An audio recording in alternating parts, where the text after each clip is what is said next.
अलीगढ़ मुस्लिम विश्वविद्यालय की 11वीं क्लास के एंट्रेंस एग्जाम के सिलेबस इंडो इस्लामिक को हटाए जाने के बाद एएमयू में कई प्रदर्शन किए गए और ज्ञापन भी दिए गए।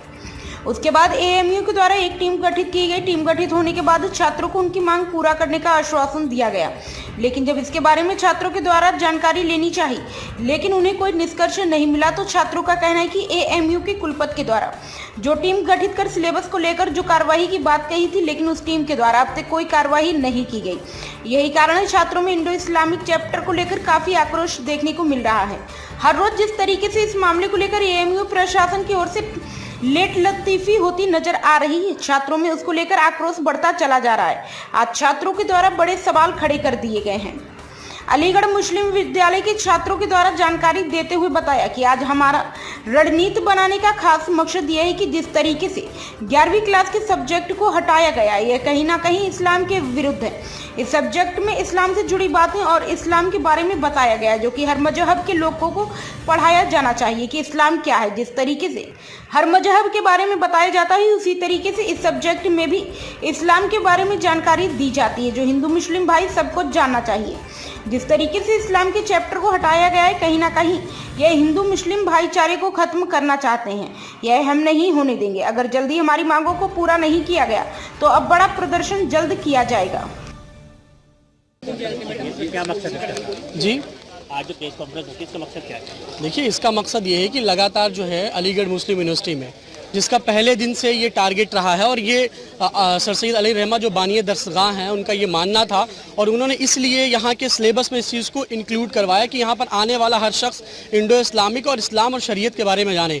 जिस तरह से यहाँ के एडमिनिस्ट्रेशन, यहाँ के कंट्रोलर साहब इसके साथ दोहरा व्यवहार कर रहे हैं, वो बिल्कुल यहाँ के एक्ट के खिलाफ है। यानी कि एक्ट के खिलाफ मतलब एएमयू जो एक्ट है 1920, उसके खिलाफ, संविधान के खिलाफ ये काम कर रहे हैं। एक बात ये।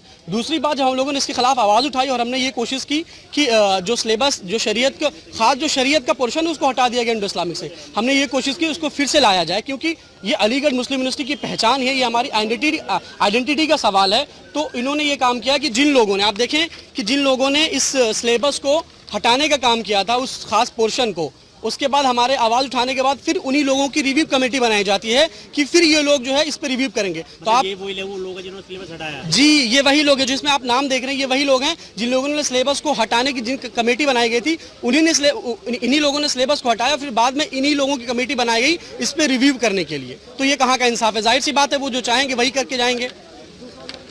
क्या लगता है, क्या मांग करते हैं? देखिए, मांग यही है कि जो शरीयत का पोर्शन है जैसे था, as it is according to our act, AMU act जो कहता है उसके हिसाब से हमारी आइडेंटिटी है शरीयत, उसको वापस किया जाए, ताकि यहाँ पर आने वाला हर शख्स, चाहे वो जिस भी धर्म से ताल्लुक़ रखता हो, हिंदू, मुस्लिम, सिख, ईसाई, वो इस्लाम धर्म के बारे में पढ़ेगा और उसको ये नॉलेज होगी कि जिस तरह के इस्लाम के बारे में जो चीज़ें गलत फैलाई जाती हैं कि ऐसा है वैसा है, उसके अंदर से ये जहनियत जो उसकी ख़राब हो रही है, उसके अंदर से ये चीज़ें निकल जाएंगी।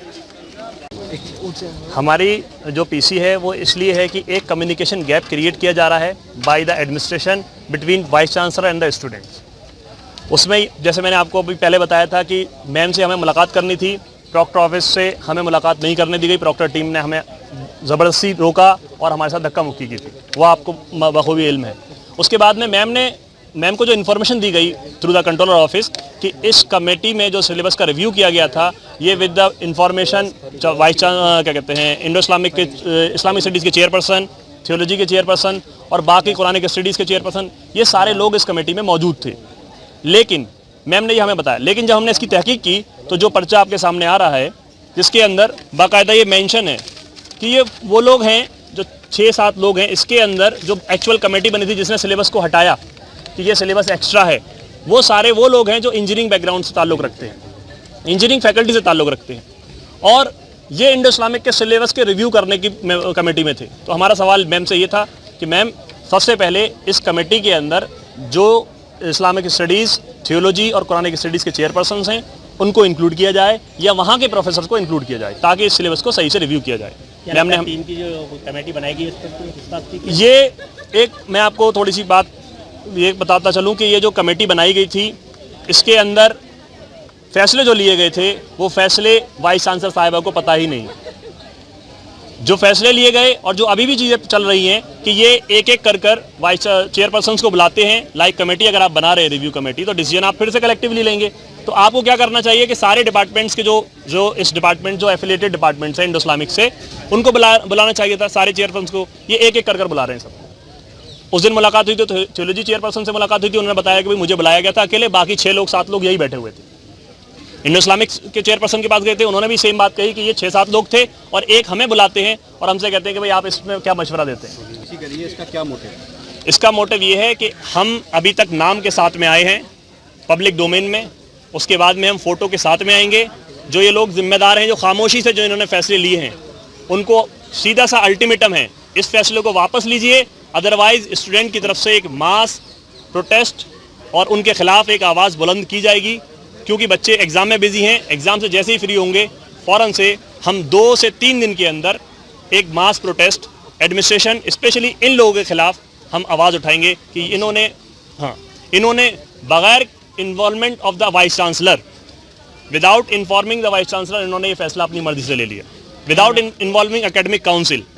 आप इसके अंदर मैं आपको मेंशन करता चलूँ 8 लोग हैं। जो नाम मैंने छिपाया है वो सिर्फ एक चेयरपर्सन का नाम छिपाया है जो दूसरे डिपार्टमेंट से ताल्लुक़ रखते हैं। हालांकि यहाँ पे बाकी 4-5 लोग और होने चाहिए थे जो बाकी डिपार्टमेंट से ताल्लुक़ रखते हैं, Islamic studies, theology, Quranic studies, वहाँ से होने चाहिए थे। क्या नाम है आपका? मेरा नाम मोहम्मद गयासुद्दीन है।